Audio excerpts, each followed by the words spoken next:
Bismillahirrahmanirrahim. Assalamualaikum warahmatullahi wabarakatuh.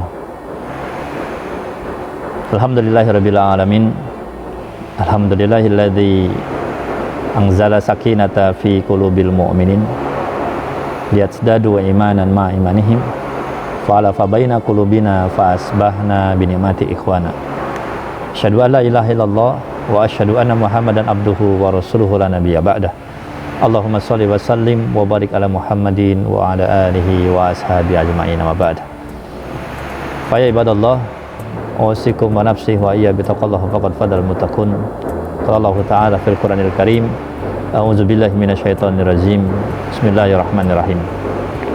Innal ladzina qalu rabbunallah tsumma istaqamu tatanazzalu alaihimul malaikah alla takhafu wa la tahzanu wa abshiru bil jannati allati kuntum tu'adun. Shadaqallahul azim. Ikhwatul iman yang dirahmati oleh Allah Subhanahu wa taala. Alhamdulillah wa syukurillah kita masih diberikan kenikmatan dan karunia yang mana Allah titipkan kepada kita, yang nanti kita akan pertanggungjawabkan nanti di yaumil akhir. Shalawat serta taslim semoga Allah selalu curahkan kepada junjungan Nabi besar kita Nabi Muhammad SAW beserta keluarga, para sahabat dan para pengikutnya hingga akhir zaman. Alhamdulillah kita masih diberikan kekuatan, kesabaran, dan keistiqomahan untuk melaksanakan saum Ramadan 1441 Hijriah. Dan mudah-mudahan Allah terus memberikan kekuatan dan keistiqomahan dan kesabaran untuk melaksanakan sampai kita mendapatkan kemenangan itu.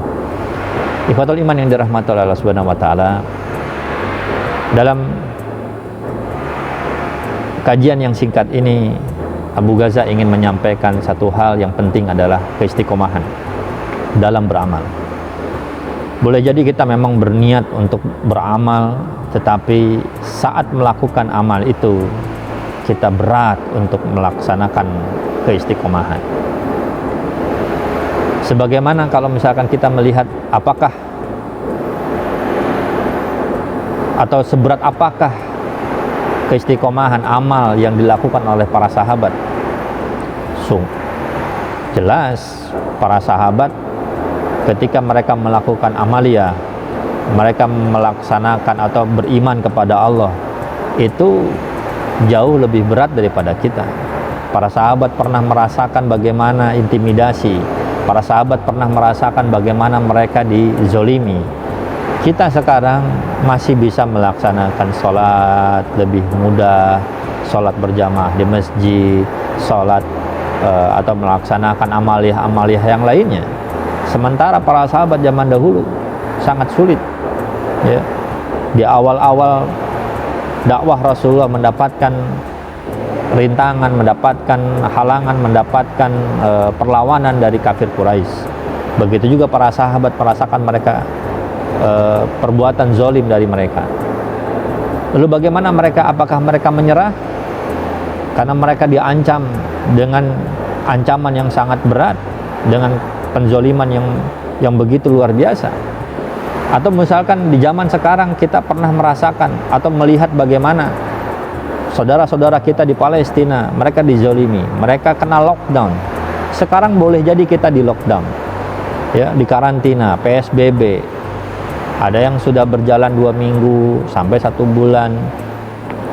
Tetapi melihat bagaimana saudara-saudara kita di Palestina, di Gaza, mereka 14 tahun di lockdown oleh laknatullah Zionis Israel. Nah, tetapi mereka tetap saja beriman kepada Allah Subhanahu wa taala. Mereka tetap saja beramaliyah. Walaupun ancaman mereka adalah pembunuhan, penzoliman, ya, ditembak. Tapi mereka tetap beramal. Apa yang mereka cari? Jelas yang mereka cari adalah suatu kenikmatan yang luar biasa, yaitu ganjaran pahala yang luar biasa dari keistiqomahan, yaitu surganya Allah Subhanahu wa taala. Atau misalkan juga di zaman sekarang kita mendengar baru-baru ini di India bagaimana orang-orang muslim di kota Delhi diserang, ya, ada yang dibunuh dan sebagainya. Lalu di Myanmar, saudara-saudara kita juga begitu. Di Patani, Thailand Selatan juga begitu. Atau misalkan di tempat-tempat di mana kaum muslimin menjadi minoritas. Saudara-saudara kita tidak bebas beramal, ya, seperti kita biasanya di sini. mereka harus sembunyi-sembunyi untuk melaksanakan amaliyah ibadahnya. Lalu bagaimana, apakah mereka tetap melaksanakannya?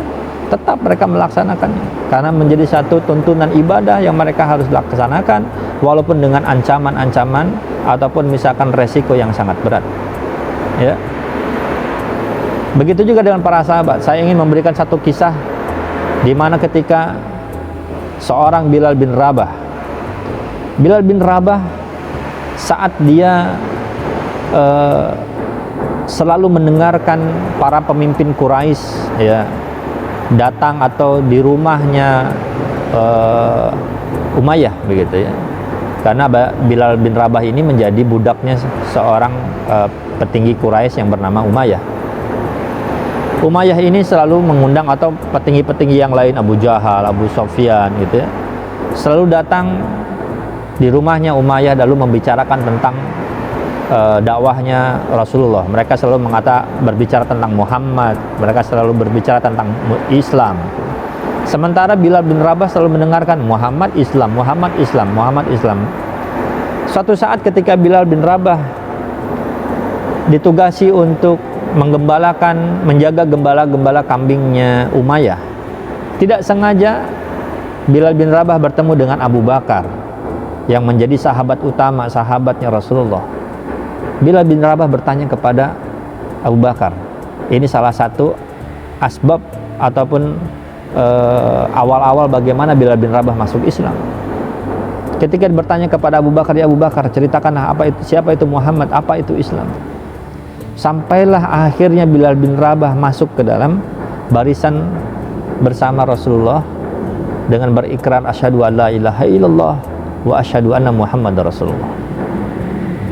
Tetapi keislamannya diketahui saat Ammar bin Yasir ditangkap oleh para pemuda Quraisy, yang mana Ammar bin Yasir ini juga adalah sebetulnya bukan seorang budak.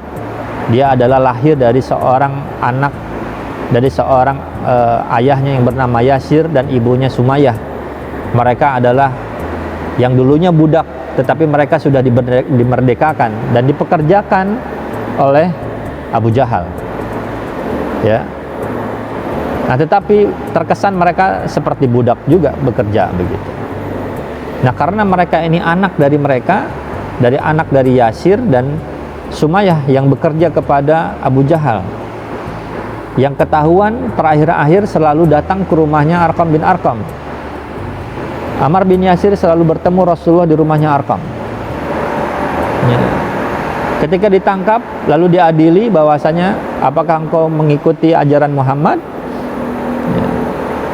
Saat diketahui di situ Ammar bin Yasir mengikuti Rasulullah, lalu disuruh dicambuk, dan kebetulan Bilal bin Rabah datang, maka yang diperintahkan untuk mencambuk Ammar bin Yasir adalah Bilal bin Rabah.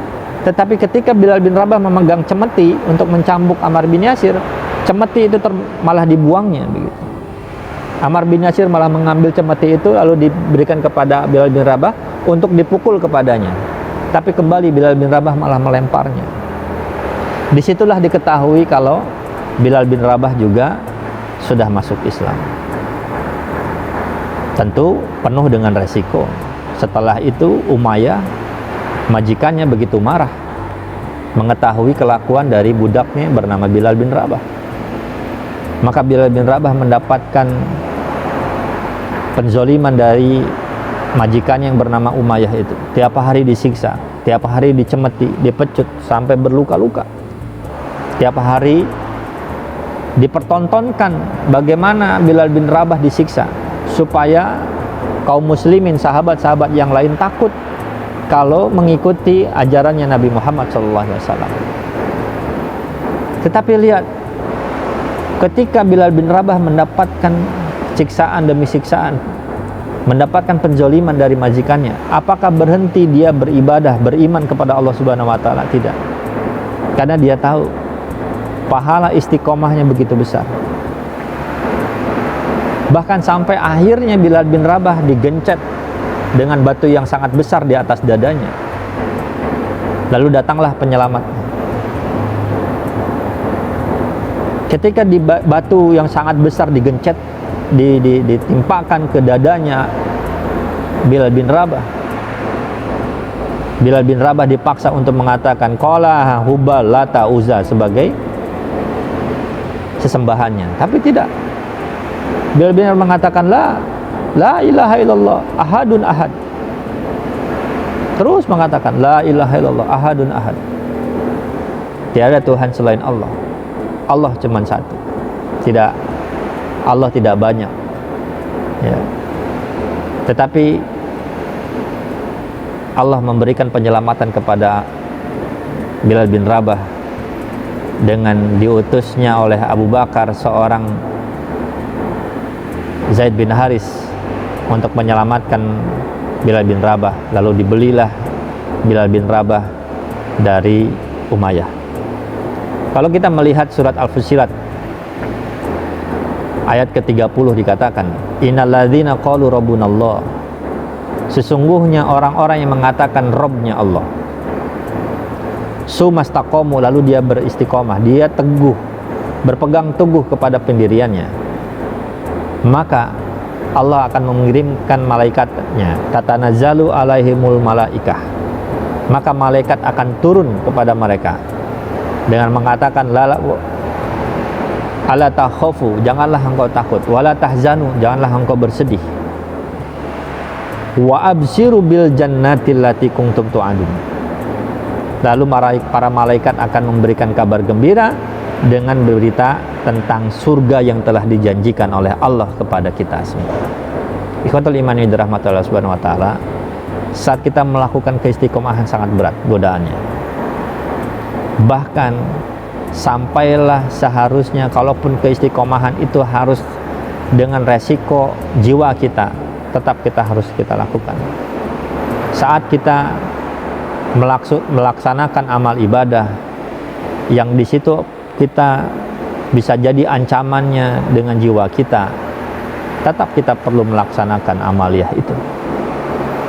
Baru-baru ini saya mendapatkan tayangan video dari seorang sahabat, seorang anak dengan ayahnya yang melaksanakan sholat di jalanan, di pinggir jalanan di kota Tel Aviv. Seorang muslim, seorang ayah melaksanakan sholat bersama anaknya yang masih berumur belasan tahun di sampingnya. Mereka sholat berjamaah di pinggiran jalan. Lalu tiba-tiba seorang Yahudi melepaskan anjing, yang anjing itu begitu galak dan mengikuti perintahnya. Tetapi qadarullah, saat itu ketika anjing dilepas untuk menggigit mereka, anjing itu malah ikut bersujud di sampingnya. Memang terkesan seorang ayah yang sedang sholat pun melihat bagaimana gonggongan anjing itu begitu kuat dan sangat menakutkan. Bahkan anaknya sangat begitu ketakutan. Tetapi Allah perintahkan kepada malaikat untuk memerintahkan seekor anjing itu untuk tetap tidak melakukan apa yang diperintahkan oleh orang Yahudi untuk menggigit mereka, tapi malah bersujud di samping mereka. Allahu Akbar.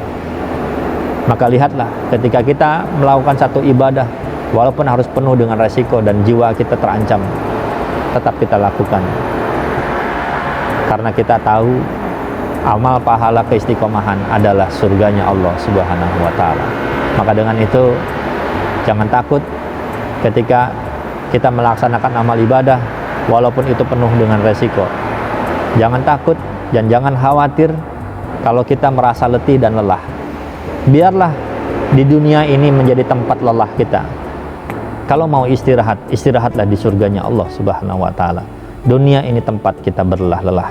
Maka dengan itu jangan kita merasa lelah untuk melaksanakan amal ibadah, dan kita beristiqomah dalam melaksanakannya walaupun ancaman jiwa yang mengancam jiwa-jiwa kita, tetap kita akan laksanakan dengan sepenuh hati dan penuh semangat, sehingga Allah memberikan pertolongannya kepada kita dengan diturunkannya malaikat kepada kita, dan kita muncul rasa untuk tidak takut dan tidak bersedih karena tahu bahwasannya surga ada di hadapan kita. Insyaallah mungkin ini saja yang bisa disampaikan dalam waktu yang singkat ini. Mohon maaf kurang dan lebihnya. Wabillahi taufiq wal hidayah. Assalamualaikum warahmatullahi wabarakatuh.